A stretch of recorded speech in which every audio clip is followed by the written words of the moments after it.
Rue Barksfield, you were part of the panel session today on the main stage at Event Tech Live, discussing augmented reality and virtual reality, and is it a practical application for events? It's very much still a question mark area, I suppose, in many respects, isn't it?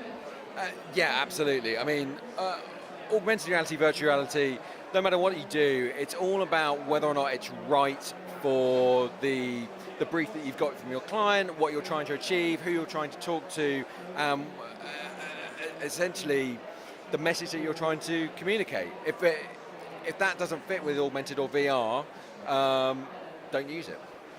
Is it simpler than people think it's going to be? Yes, no, absolutely. I mean, a few years ago, it was quite complicated to do. There was a lot of hoops you had to jump through. But now, you know, we're in a really good situation. You can turn around these applications very, very quickly. You can do them very cheaply, and you can essentially, you know, get it out to market quicker than we really thought about it. I think people need to take a bit more of a leap when it comes to using AR and VR.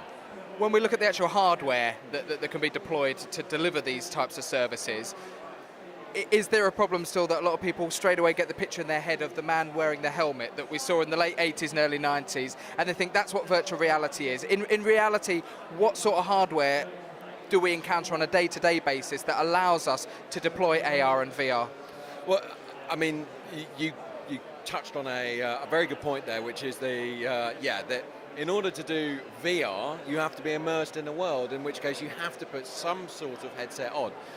The big 80s headsets, no, you don't see those anymore. You're more likely to see a Google Cardboard. It's a very small headset.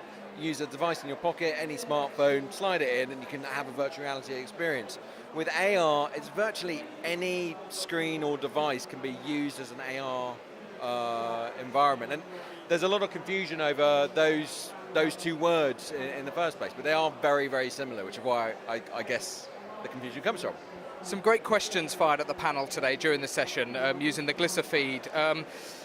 What are your opinions on being able to get together and being given the opportunity to actually discuss in an environment like Event Tech Live, augmented reality and virtual reality as a practical application? I think it's hugely important, really.